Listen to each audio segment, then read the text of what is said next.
Hi viewers, Sholay ఈ cinema గురించి చెప్పాలంటే అసలు ఎక్కడ మొదలు పెట్టాలి, ఎక్కడ ఆపాలి, ఏమని చెప్పాలి అనే సవాలక్ష సందేహాలొస్తాయి. ఎందుకంటే రామాయణం గురించో భారతం గురించో చెప్పమంటే ఎలా చెప్పాలి? వాటిలో కొన్ని అధ్యాయాలు కాండములు ఉంటాయి. అలానే షోలే మూవీలో కూడా అటువంటి అధ్యాయాలు చాలానే ఉన్నాయి. రిలీజ్ అయి 45 సంవత్సరాలు దాటినా ఇప్పటికీ ఇండియన్ బిగ్గెస్ట్ హిట్ గా ఉన్న షోలే గురించి, దాని ప్రభంజనం గురించి క్లుప్తంగా చెప్పడం అసాధ్యం. అయినా మా వంతు ప్రయత్నంగా ఈ వీడియో. ముంబై రేస్ క్లబ్ లో గుర్ర పందాల ద్వారా కోటీశ్వరుడైన జీపీ సిప్పి రకరకాల వ్యాపారాలు చేస్తూ తర్వాత సినిమా రంగంలోకి కూడా ప్రవేశించి నిర్మాతగా, దర్శకుడిగా మంచి పేరు సంపాదించుకున్నారు. ఈ క్రమంలో తన కొడుకు రమేష్ సిప్పికు సినిమా పట్ల ఉన్న ఆసక్తి గమనించి తనని కూడా ఈ రంగంలోకి రప్పించి తన బ్యానర్ లోనే 2 సినిమాలు డైరెక్ట్ చేసే అవకాశం కల్పించారు. అవి అందాజ్, సీతా ఔర్ గీత. వీటిలో సీతా ఔర్ గీత సూపర్ హిట్ అయింది. ఇక తన 3వ సినిమాగా ఏదైనా హాలీవుడ్ స్థాయి మూవీ చేయాలని ఆ విషయం తన ఫాదర్ జీపీ సిప్పితో చెప్తే ఆయన ₹1,00,00,000 బడ్జెట్ తో ఇప్పటి వరకు ఎవ్వరూ చేయని విధంగా భారీ చిత్రం తీద్దామన్నారు. తన బ్యానర్ లో పనిచేసిన ప్రఖ్యాత రచయితలు సలీం ఖాన్, జావేద్ అఖ్తర్లను పిలిపించి అలాంటి కథ ఉంటే చెప్పమన్నారు. వారు ఒక స్టోరీ చెప్పారు. బావుంది, ఇంకో స్టోరీకి సంబంధించి లైన్ మాత్రమే ఉంది, వింటారా అని అడిగితే చెప్పమన్నారు జీపీ సిప్పి. ఒక బందిపోటు వల్ల తన కుటుంబాన్ని పోగొట్టుకున్న ఒక రిటైర్డ్ ఆర్మీ ఆఫీసర్ తన జూనియర్స్ అయిన 2 మిలిటరీ వాళ్ళని పిలిచి వారి చేత ఆ బందిపోటుని పట్టించి వాడిని కసితీరా చంపి తన పగ తీర్చుకోవడం. ఇది కాన్సెప్ట్. జీపీ సిప్పికు ఇదే బాగా నచ్చింది. కానీ సలీం, జావేద్ల దగ్గర జస్ట్ కాన్సెప్ట్ మాత్రమే ఉంది. ఫుల్ స్క్రిప్ట్ రెడీ చేయాలంటే కొంత టైం కావాలి అన్నారు. జీపీ సిప్పి ఓకే చెప్పేశారు. డైరెక్టర్ రమేష్ సిప్పి, ఈ సినిమా హాలీవుడ్ స్థాయిలో చేయాలనుకుంటున్నాం, దానికి తగ్గట్టు పాత్రలు, సన్నివేశాలు రాయమని సలహా ఇచ్చారు. జపనీస్ లో రిలీజ్ అయిన ఎపిక్ మూవీ 7 సమురాయ్ ఈ కథకు మూలం. దాంతో పాటు తాము విన్న, చదివిన కథలని బేస్ చేసుకుని కథ రాయటం మొదలు పెట్టారు సలీం, జావేద్. గ్వాలియర్ కథలు, చంబల్లోయ స్టోరీస్, డెకాయిడ్ స్టోరీ నేపథ్యంలో వచ్చిన వెస్టర్న్ మూవీస్, వీటన్నిటి ఆధారంగా 2 నెలల్లో కథ, మాటలు రాశారు సలీం, జావేద్. గ్వాలియర్ చుట్టుపక్కల ప్రాంతాల్లో గబ్బర్ సింగ్ అనే డెకాయిడ్ 1940-50 ప్రాంతాల్లో నిజంగానే ఉన్నాడట. వాడు పోలీసులని పట్టుకుని వారి ముక్కు, చెవులు కోసేవాడని, గ్రామాల మీద పడి దౌర్జన్యాలు చేసేవాడని కథలు కథలుగా చెప్పుకునేవారు. ఆ ఇన్స్పిరేషన్ తోనే ఈ సినిమాలో గబ్బర్ సింగ్ క్యారెక్టర్ ని సృష్టించారు. హీరోల పేర్లు వీరు అండ్ జై. జై అంటే గెలుపు, వీరు అంటే హీరో. ఇలా ప్రతి క్యారెక్టర్ కు, వారి పేర్లకు ఒక ప్రత్యేకతని, ఒక మేనరిజాన్ని, ఒక సిగ్నేచర్ డైలాగ్ ని సృష్టించి అద్భుతమైన కథ రెడీ చేశారు సలీం, జావేద్. ఈ స్టోరీ అంతా విన్న జీపీ సిప్పి, ఇందులో బలదేవ్ సింగ్ ఠాకూర్ ఆర్మీ ఆఫీసర్ కదా, దానికి మళ్లీ ఆర్మీ వాళ్ల నుండి పర్మిషన్స్ తీసుకోవాలి, ఎందుకో రిస్క్ అని ఆ క్యారెక్టర్ ని వేరే ఏదైనా పాత్రగా మార్చమన్నారు. అప్పుడు సలీం, జావేద్ ఠాకూర్ పాత్రని రిటైర్డ్ పోలీస్ ఆఫీసర్ గా, హీరోలని దొంగలుగా మార్చేశారు. ఇప్పుడు కథంతా ఓకే. ఇక కాస్టింగ్ మొదలైంది. సీతా ఔర్ గీతాలో చేసిన వారినే ఈ సినిమాలో కూడా తీసుకుందామని హేమమాలిని, ధర్మేంద్రలను సెలెక్ట్ చేశారు. వీరు పాత్రకు ధర్మేంద్ర, జై పాత్రకు శత్రుఘ్న్ సిన్హాని అనుకున్నారు. అయితే జై క్యారెక్టర్ లో పెద్దగా హీరో ఎలివేషన్స్ లేవని ఆయన రిజెక్ట్ చేశారు. ఠాకూర్ పాత్రకు దిలీప్ కుమార్ గారిని తీసుకుందామంటే ఆయన రిజెక్ట్ చేశారు. దాంతో ఈ క్యారెక్టర్ ని సంజీవ్ కుమార్ గారు చేశారు. ఈ కాస్టింగ్ విషయమై ఒకరోజు సిప్పి ఆఫీస్ లో డిస్కషన్ జరుగుతోంది. ధర్మేంద్ర, సంజీవ్ కుమార్, రమేష్ సిప్పి ఇంకా కొంతమంది యూనిట్ సభ్యులు ఉన్నారు. ఇందులో అక్కడికి ధర్మేంద్ర గారిని కలవడానికి అమితాబ్ వచ్చారు. రమేష్ సిప్పికు అమితాబ్ ని పరిచయం చేసి, అమితాబ్ బచ్చన్ మంచి నటుడు, సరైన హిట్ పడలేదు కానీ పడితే మాత్రం స్టార్ అవుతాడు అని ధర్మేంద్ర చెప్పారు. అప్పటికి అమితాబ్ అంటే పెద్దగా పేర్లేదు, హిట్స్ లేవు, జంజీర్ ఇంకా రిలీజ్ కాలేదు. ఇదంతా 1973 మార్చ్, ఏప్రిల్లో సంగతి. జై క్యారెక్టర్ కు అమితాబ్ సూట్ అవుతాడనిపించి రమేష్ సిప్పి ఈ క్యారెక్టర్ కు అమితాబ్ ని తీసుకుందాం అనుకున్నారు. అయితే పక్కనున్న మేనేజర్ ఆయనొద్దు, సినిమా ఫ్లాప్ అవుద్ది అని చెప్పినా ధర్మేంద్ర రికమెండేషన్ తో అమితాబ్ సెలెక్ట్ అయ్యారు. తనకు జోడీగా జయా బాదురి. అప్పటికే వారిద్దరూ ప్రేమలో ఉన్నారు. అన్ని క్యారెక్టర్స్ అయిపోయాయి. ఇక మిగిలింది గబ్బర్ సింగ్ క్యారెక్టర్. ముందుగా ఈ పాత్రకు డానీ డెంజోపానే అనుకున్నారు. అప్పటికే దుండు మూవీతో ఆయన విలన్ గా గుర్తింపు పొందారు. కానీ ఆయన వేరే మూవీ కోసం లండన్ లో షూటింగ్ కు వెళ్లాల్సి రావడంతో ఆ పాత్రని వదులుకోవాల్సి వచ్చింది. రోబో మూవీలో ప్రొఫెసర్ బోరా క్యారెక్టర్ చేసిన తనే ఈ డానీ. రమేష్ సిప్పి గబ్బర్ సింగ్ పాత్ర కోసం చాలా సీరియస్ గా ఆలోచిస్తున్నారు. ఒకరోజు సలీం ఖాన్ తన కారులో రోడ్ మీద వెళ్తుంటే అంజాద్ ఖాన్ అనే ఒక తెలిసిన వ్యక్తి కనిపించాడు. నాటకాలు వేస్తూ మంచి నటుడిగా గుర్తింపు ఉంది తనకు. సలీం ఖాన్ ఫ్యామిలీకి కూడా నాటకాలతో మంచి అనుబంధం ఉండడంతో అంజాద్ ఖాన్ ని పిలిచి తన కారులో ఎక్కించుకున్నారు. అప్పటికి అంజాద్ ఖాన్ 2-3 సినిమాల్లో జూనియర్ ఆర్టిస్ట్ వేషాలు వేసి అవకాశాల కోసం తిరుగుతున్నాడు. గబ్బర్ సింగ్ పాత్రకు ఇతన్ని రికమెండ్ చేద్దాం, కొత్తవాడైతే ఫ్రెష్ ఫీల్ ఉంటుంది కదా అని నేరుగా అంజాద్ ఖాన్ ని తీసుకుని రమేష్ సిప్పి దగ్గరకు వెళ్లారు సలీం ఖాన్. గబ్బర్ సింగ్ పాత్ర, నడక, హావభావాలు గురించి తీక్షణంగా ఆలోచిస్తున్న రమేష్ సిప్పి సడన్ గా అంజాద్ ఖాన్ ని చూసి ఆశ్చర్యపోయాడు. ఎందుకంటే అతని కళ్ళు సేమ్ తను ఊహించుకుంటున్న గబ్బర్ సింగ్ కళ్లలాగే ఉన్నాయి. అంజాద్ ఖాన్ గురించి సలీం ఖాన్ చెప్పగానే, సరే కొత్తవాడైన అవకాశం ఇద్దాం, గడ్డం పెంచి వారం రోజుల తర్వాత కలు అని చెప్పాడు రమేష్ సిప్పి. అంజాద్ ఖాన్ కు పిచ్చి పట్టినట్లయింది. ఇంతమంది మహామహుల మధ్య తనకి అవకాశమా అని. రమేష్ సిప్పి చెప్పినట్టు ఈ వారం రోజులు గడ్డం పెంచి ఆ పాత్రకు తగ్గట్టు యాక్టింగ్ ప్రాక్టీస్ చేయడం, ఖురాన్ పట్టుకుని అల్లాని ప్రార్థించడం, ఇదే అంజాద్ ఖాన్ దినచర్య. వారం తర్వాత గడ్డంలో తనని చూసిన రమేష్ సిప్పి తననే ఫైనల్ చేశారు. ఈలోపు అమితాబ్ బచ్చన్ జంజీర్ రిలీజ్ అయి బ్లాక్ బస్టర్ అయి దేశవ్యాప్తంగా అమితాబ్ కు సూపర్ స్టార్ గా, యాంగ్రీ యంగ్మెన్ గా, డైలాగ్ కింగ్ గా గుర్తింపు తెచ్చింది. దాంతో జై క్యారెక్టర్ లో కొన్ని మార్పులు జరిగాయి.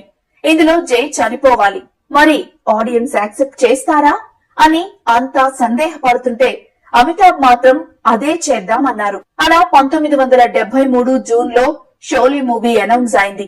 బాలీవుడ్ లో దానికి అప్పుడే విపరీతమైన క్రేజ్ వచ్చేసింది.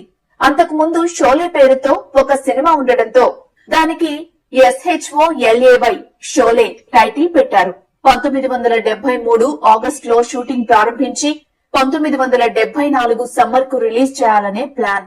షోలే సినిమాని 70mm లో తీద్దామని రమేష్ సిప్పి ఆలోచన. అప్పటికి మన దగ్గర 35mm కెమెరాస్ మాత్రమే ఉన్నాయి. ఇంత భారీ చిత్రాన్ని 70mm లో తెరకెక్కిస్తే ఇంకా ఇంపాక్ట్ ఉంటుందని ఆయన ఉద్దేశం. అప్పుడు కెమెరామ్యాన్ ద్వారకా దివేచా ఒక ప్లాన్ చెప్పారు. 35 and 70mm ఈ 2 ఫార్మాట్లలో మూవీ తీద్దాం. 35mm లో తీసిన సినిమాని 70mm లోకి కన్వర్ట్ చేసుకోవచ్చు. కాకపోతే ఇలాంటి టెక్నాలజీ లండన్ లో ఉంది, అక్కడికి వెళ్లి చేయించాలి అన్నారు. రమేష్ సిప్పి ఈ ఐడియాకు ఓకే అన్నారు. ఇందులో రామ్గఢ్ అనే గ్రామం ఉంటుంది. సినిమా దాదాపు ఆ ఊరు, దాని చుట్టుపక్కలే జరుగుతుంది. అలాంటి లొకేషన్ కోసం దేశమంతా తిరిగారు. చివరకు బెంగళూరుకు దగ్గరలో రామ్ నగర అనే ఒక ఊరిని చూశారు. ఆ ఊరైతే కరెక్ట్ గా సరిపోతుందని అక్కడ విలేజ్ సెట్ వేశారు. 100 ఇళ్లు నిర్మించారు. ఆ ఊరి అవతల గబ్బర్ సింగ్ స్థావరాన్ని సెట్టింగ్ గా వేశారు. బెంగళూరు నుండి రామ్ నగర వరకు ప్రయాణానికి అనుగుణంగా ఒక రోడ్ కూడా వేశారు. 2 నెలల పాటు 200 మందికి పైగా వర్కర్స్ తో 40 లక్షలకు పైగా ఖర్చుతో ఈ విలేజ్ సెట్ పూర్తయింది. ఎక్కువ భాగం షూటింగ్ అక్కడే కాబట్టి నటీనటులు ఉండడానికి స్థావరాలు ఏర్పాటు చేశారు. ఆగస్టు నుండి షూటింగ్ అనుకున్నారు, కానీ జూన్ లో అమితాబ్, జయా బాదురిల మ్యారేజ్ అవ్వడం, వారు 2 నెలల పాటు హనీమూన్ కు ఫారిన్ వెళ్లడంతో షూటింగ్ అక్టోబర్ కు వాయిదా వేశారు. అలా వారు తిరిగొచ్చాక 1973 అక్టోబర్ 2న గాంధీ జయంతి సందర్భంగా షోలే ఓపెనింగ్ చేద్దాం అనుకున్నారు. ఆ రోజు ఫుల్ వర్షం. దాంతో అక్టోబర్ 3వ తేదీ నుండి షూటింగ్ ప్రారంభమైంది. వర్షాకాలం కావడం, అవుట్డోర్ షూటింగ్ అవడంతో చాలా సార్లు షూటింగ్ కు అంతరాయం కలిగేది. పైగా ప్రతి షాట్ 2 సార్లు తీయాలి. ప్రతి సీన్ కు వారం రోజుల టైం పట్టేది. ఏదోస్తి పాటకు 20 రోజులు పట్టింది. గబ్బర్ సింగ్ ఇమాం కొడుకు అహ్మద్ ని చంపే సీన్ కోసం ఇంకో 20 రోజులు పట్టింది. ఒక రోజు ఉన్న లైటింగ్ ఇంకో రోజు ఉండకపోవడంతో షూటింగ్ బాగా లేట్ అయింది. సంవత్సరాలు అయిపోయినా సగం సినిమా కూడా పూర్తవలేదు కానీ ₹1 కోటి మొత్తం అయిపోయాయి. ఇంకా సగం పైనే సినిమా ఉంది. ఇంకో ₹1 కోటి బడ్జెట్ కేటాయించారు. ఇందులో ట్రైన్ చేజింగ్ అండ్ ఫైట్ ఉంది కదా, దానికోసం గుర్రాలని రాజస్థాన్ నుండి తీసుకొచ్చారు. నెవర్ బిఫోర్ అనే రేంజ్ లో ఈ సీన్ చిత్రీకరించాలని లండన్ నుండి స్టంట్ మాస్టర్స్ ని తీసుకొచ్చారు. బొంబాయి పూణే రైల్వే లైన్ దగ్గర ఒక చిన్న ఊరిలో రైల్వే స్టేషన్ దగ్గర ఈ సీన్ ప్లాన్ చేశారు. అక్కడ ఉదయం 1, సాయంత్రం 1 మాత్రమే ట్రైన్స్ తిరుగుతాయి. ఈ లోపు షూటింగ్ చేసుకోవాలి. అలా 50 రోజుల పాటు ఈ ఒక్క సీన్ చిత్రీకరించారు. మిగతా యాక్షన్ ఎపిసోడ్స్ కి కూడా చాలా రోజుల టైం పట్టింది. అమితాబ్ చనిపోయే ఫైట్ లో అయితే ఆయనకు నిజంగానే దెబ్బలు తగిలాయి. రామ్ నగర్ చుట్టుపక్కల జనాలంతా ఈ సినిమా షూటింగ్, అందులోని పెద్ద పెద్ద ఆర్టిస్టులని చూడ్డానికి ప్రతిరోజు తండోపతండాలుగా వచ్చేవారు. వారి కోసం అక్కడ 1.5 సంవత్సరం పాటు బడ్డీ కొట్లు, టీ షాపులు, టిఫిన్ హోటల్స్ వెలిశాయి. జైలు సీన్స్ అన్ని ముంబై రాజ్ కమల్ స్టూడియోలో సెట్ వేసి తీశారు. అలానే ఇందులోని హింసాత్మక సన్నివేశాలని చాలా రా అండ్ డ్రస్టిక్ గా తీశారు. ఇప్పుడు మనకు కామన్ గా అనిపించినా అప్పటికి అవి చాలా కొత్త. మొత్తానికి సినిమా 1975 మే కల్లా కంప్లీట్ అయింది. అంటే 2 ఏళ్ల పైనే పట్టిందన్నమాట. బడ్జెట్ చూస్తే దాదాపు 3 కోట్లకు దగ్గరగా ఉంది. ఇండియాలోనే అప్పటికి హైయెస్ట్ బడ్జెట్ మూవీ. ఈ మూవీని స్టీరియోఫోనిక్ సౌండ్ సిస్టమ్ లో చేద్దామనుకున్నారు.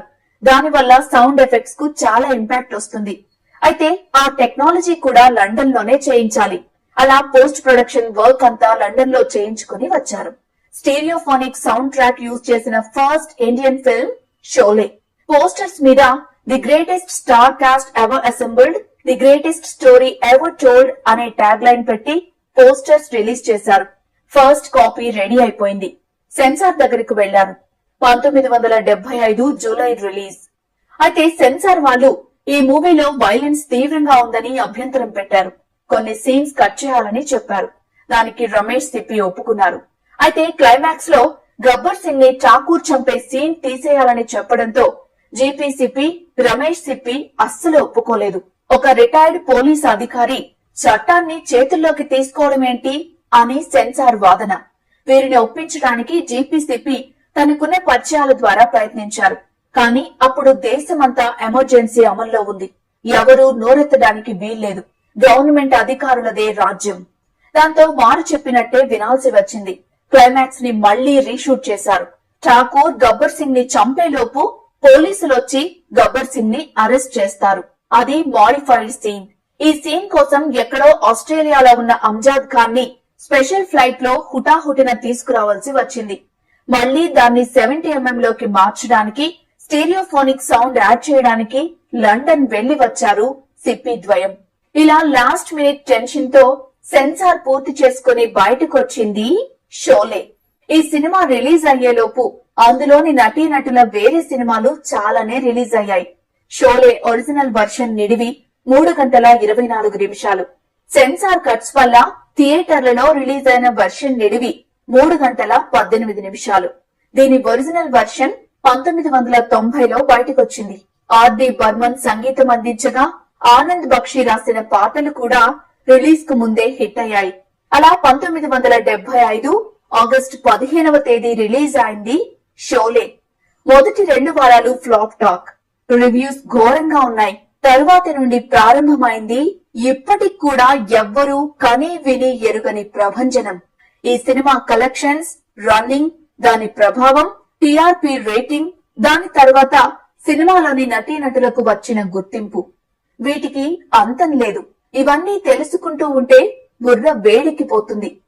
1975 ఆగస్టు 15వ తేదీ 40 ప్రింట్లతో రిలీజ్ అయిన షోలే మొదటి రోజు, మొదటి వారం ధర్మేంద్ర, అమితాబ్ ల క్రేజ్ తో రికార్డ్ ఓపెనింగ్స్ తెచ్చుకుంది. కానీ టాక్ అయితే ఫ్లాప్. రివ్యూలు కూడా ఘోరంగా ఉన్నాయి. అసలు ఇది సినిమా ఏంటి, హింసని ప్రేరేపించేలా ఉందని దుయ్యబట్టారు. 2వ వారం కలెక్షన్స్ లేవు. కొన్ని చోట్ల బాక్సులు కూడా వెనక్కి వచ్చేశాయి. ఈ దెబ్బతో జీపీసీపీ పనైపోయింది అనుకున్నారు. అంతా డీలా పడిపోగా ఒక్క సలీం జావేద్ మాత్రం ఏదో ఒక అద్భుతం జరుగుతుంది అనే పూర్తి నమ్మకంతో ఉన్నారు. కరెక్ట్ గా 20 రోజుల తరువాత ఆ అద్భుతం జరిగింది. సినిమా ఫుల్స్ అవ్వడం మొదలైంది. బయర్స్ కు, సినిమా యూనిట్ కు ఈ వింతేంటో అర్థం కాలేదు. సడన్ గా ఈ చేంజ్ ఏంటి అనుకున్నారు. అదంతే, ఒక కొత్తదనాన్ని ఆహ్వానించడానికి, అర్థం చేసుకోవడానికి కొంత సమయం పడుతుంది. అదే షోలే విషయంలో జరిగింది. సినిమా కథ విషయానికొస్తే, రామ్గర్ అనే గ్రామంలో ఠాకూర్ అనే మాజీ పోలీస్ ఆఫీసర్ తను డ్యూటీలో ఉన్నప్పుడు అరెస్ట్ చేసిన 2 చిల్లర దొంగలు వీరు, జైలను రప్పించి వారితో ఒక అగ్రిమెంట్ చేసుకుంటాడు. బందిపోటు గబ్బర్ సింగ్ ని ప్రాణాలతో పట్టుకుంటే గవర్నమెంట్ ఇచ్చే 50,000తో పాటు ఇంకో 20,000 ఇస్తానని చెప్పాడు. వీరు, జై దానికి ఒప్పుకుని గబ్బర్ సింగ్ ముఠాన్ని ఎదిరించి ఆ గ్రామంలో హీరోలుగా నిలబడతారు. తర్వాత ఠాకూర్ గతం తెలుస్తుంది. గబ్బర్ సింగ్ ఠాకూర్ ఫ్యామిలీ మొత్తాన్ని చంపేసి అతని 2 చేతులు నరికేస్తాడు. అందుకే ఠాకూర్ ఎప్పుడూ భుజంపై శాలువాతో కనబడతాడు. ఒకరోజు గబ్బర్ సింగ్ తో జరిగిన పోరాటంలో జై వీరమరణం పొందుతాడు. దాంతో వీరు గబ్బర్ సింగ్ ముఠాన్ని అంతం చేసి ఇచ్చిన మాట ప్రకారం వాడిని ఠాకూర్ కు అప్పగిస్తాడు. ఠాకూర్ గబ్బర్ సింగ్ ని కొట్టి చంపబోతుంటే పోలీసులొచ్చి గబ్బర్ సింగ్ ని అరెస్ట్ చేస్తారు. తర్వాత వీరు తను ప్రేమించిన బసంతితో కలిసి ఊరు వదిలి వెళ్లిపోతాడు. ఇది కథ. అప్పట్లో ఇలాంటి కమర్షియల్ సినిమా అప్పటిదాకా రాలేదు. ట్రైన్ చేజింగ్, గుర్రాలపై సవారీ, బాంబులు, తుపాకుల మోతలు, ఒళ్ళు గగ్గురు పొడిచే ఫైట్స్, కొత్తగా భయానకంగా అనిపించే హింస, ఎన్నడూ వినని డైలాగ్స్, గబ్బర్ సింగ్ క్యారెక్టర్, ఇవన్నీ చాలా కొత్తగా, వింతగా అనిపించాయి.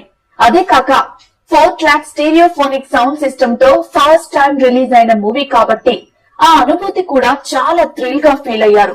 గుర్రపు డెక్కల చప్పుడు, బుల్లెట్ సౌండ్, సెలయేరుల ప్రవాహం, ఇవన్నీ చాలా క్లియర్ గా మన పక్కనే ఉన్నట్టు వినిపించేవి.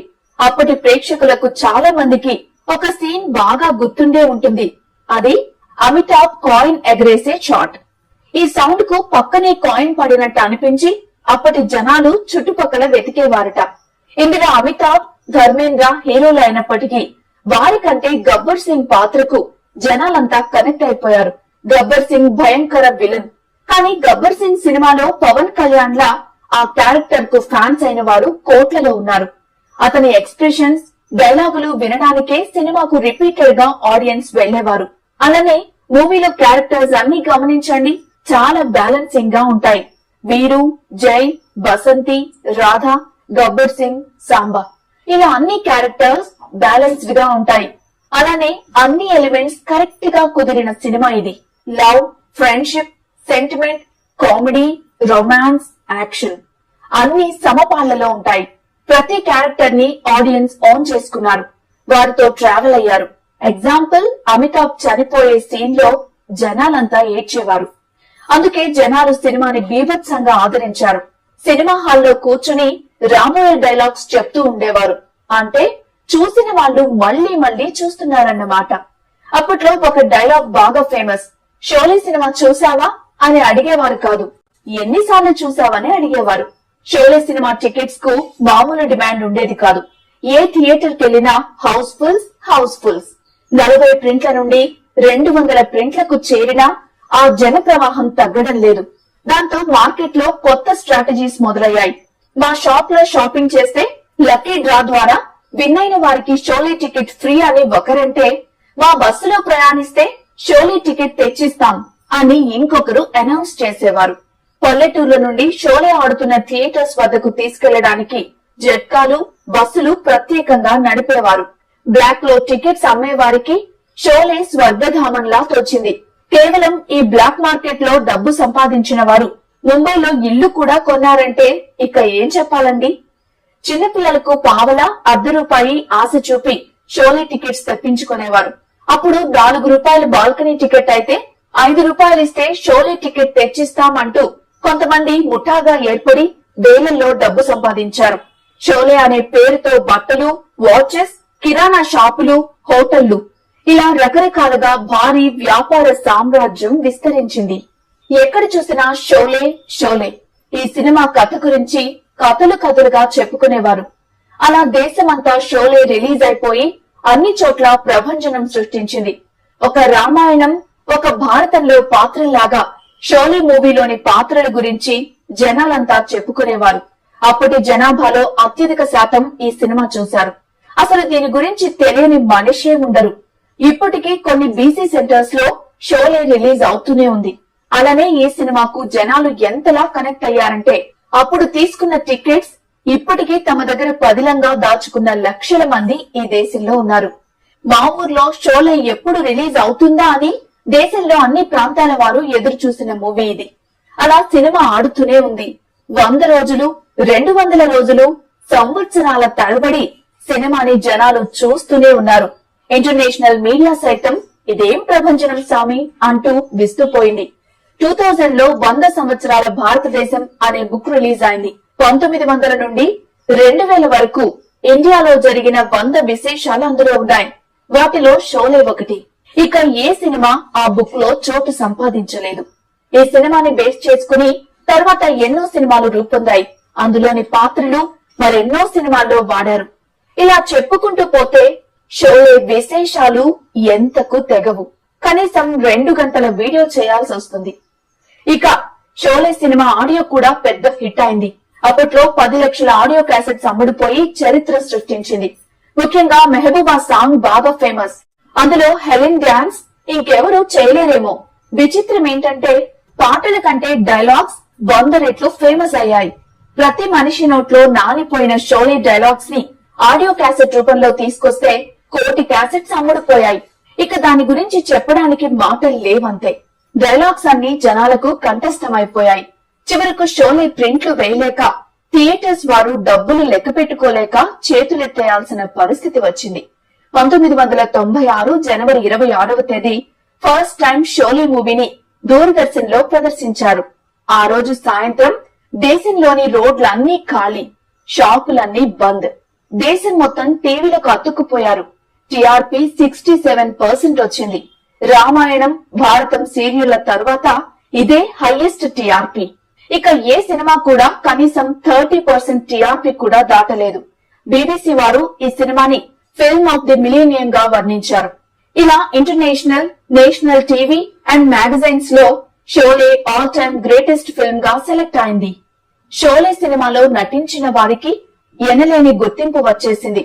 ధర్మేంద్ర, అమితాబ్, సంజీవ్ కుమార్, హేమమాలిని, జయా బాధురి వీళ్ళ ఇమేజ్ ఇంకా ఎగబాకింది. చిన్న చిన్న క్యారెక్టర్స్ కూడా చిరస్థాయిగా నిలిచిపోయాయి.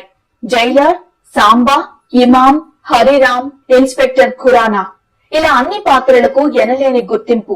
వారు ఎక్కడికెళ్లినా జనాలంతా అరుస్తూ వెంటపడేవారట. ఇక ముఖ్యంగా గబ్బర్ సింగ్ గా ఇరగదీసి దేశమంతా విపరీత ఆదరణకు నోచుకున్న అంజాద్ ఖాన్ ఈ సినిమాకు హీరో అని చెప్పాలి. తన యాక్టింగ్, డైలాగ్స్ మామూలుగా పేర్లేదు. ఈ సినిమా ఎంత సంచలనమో గబ్బర్ సింగ్ కూడా అంతే సంచలనం. అంజాద్ ఖాన్ ఇమేజ్ అప్పటి నంబర్ 1 హీరో అమితాబ్ కు ధీటుగా మారిందంటే నమ్మాల్సిందే. గబ్బర్ సింగ్ కు హార్డ్ కోర్ ఫ్యాన్స్ అయిన వారు లక్షల మంది. ఆటోలకు, బైకులకు ఆ ఫోటో స్టిక్కర్స్ అంటించుకుని తిరిగే వాళ్ళు నార్త్ ఇండియాలో మనకి ఇంకా కనబడతారు. ఒక చిన్న ఎగ్జాంపుల్ చెప్పుకుందాం ఈ గబ్బర్ సింగ్ పాత్ర ఎంతలా పాపులర్ అనే దానికి. పార్లేజీ కంపెనీ బిస్కెట్స్ కోసం గబ్బర్ సింగ్ తో ఒక యాడ్ చేయించారు. మీరు యూట్యూబ్ లో ఇప్పటికీ ఆ యాడ్ చూడొచ్చు. దాన్ని టీవీల్లో, పేపర్లలో చూసిన జనాలు ఆ బిస్కెట్స్ ని ఎగబడి కొనేశారు. అప్పటి వరకు అంతంత మాత్రంగా ఉన్న పార్లేజీ కంపెనీకి అమాంతం మార్కెట్ పెరిగిపోయింది.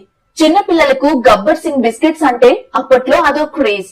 అలా ఈ సినిమాలో నటించిన అందరికీ ఒక ప్రత్యేక గుర్తింపు వచ్చింది. మళ్ళీ 2014 జనవరి 3న షోలే 3Dలో ఏకంగా 1000 థియేటర్స్ లో రిలీజ్ అయితే మళ్లీ హిట్ అయింది.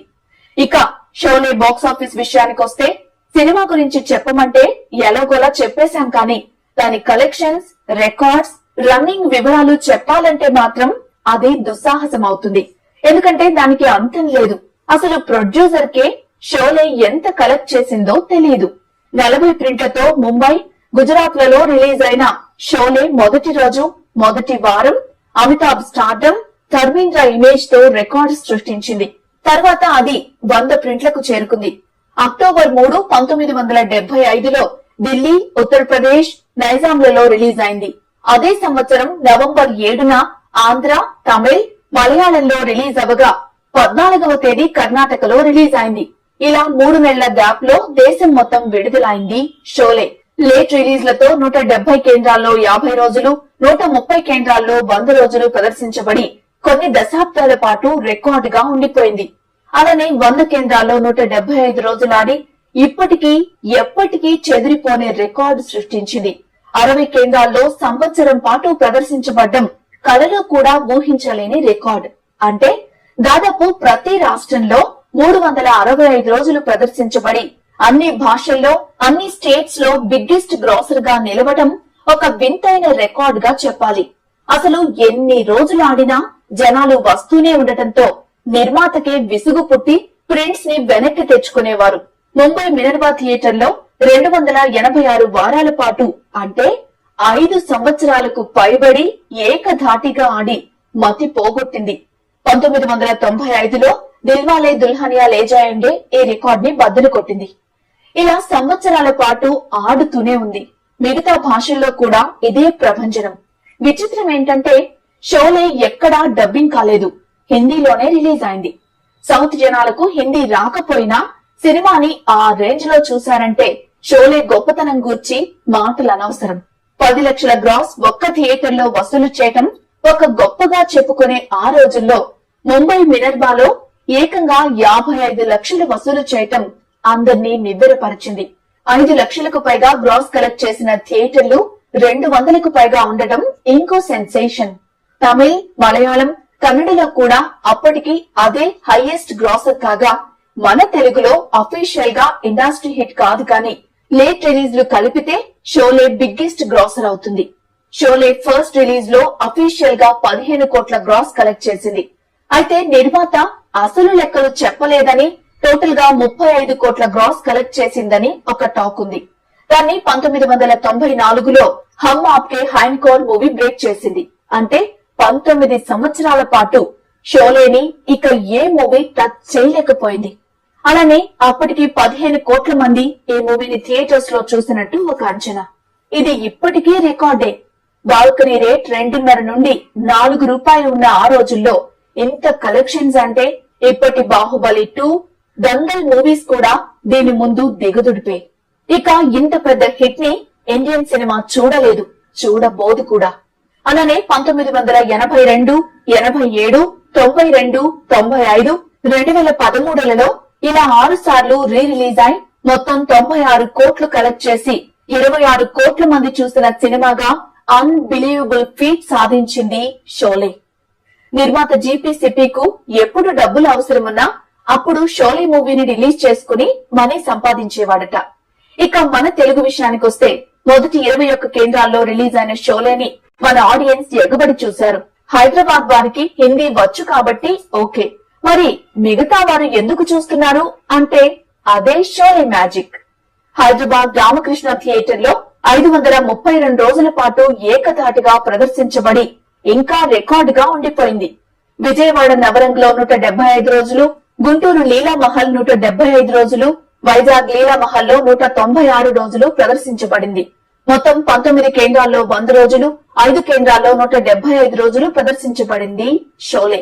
1978 జనవరి 6న మళ్లీ ఒక సెంటర్ లో 100 రోజులు ఆడటం అద్భుతమైన రికార్డ్. ఇలా షోలే గురించి చెప్పుకుంటూ పోతే వస్తూనే ఉంటాయి. సో ఇంతటితో ఆపేద్దాం. షోలే అనేది ఇప్పటికీ ఎప్పటికీ నిలిచిపోయే Indian biggest hit movie. Indian cinema గురించి చెప్పాలంటే మనకు టక్కున గుర్తొచ్చే మూవీ షోలే.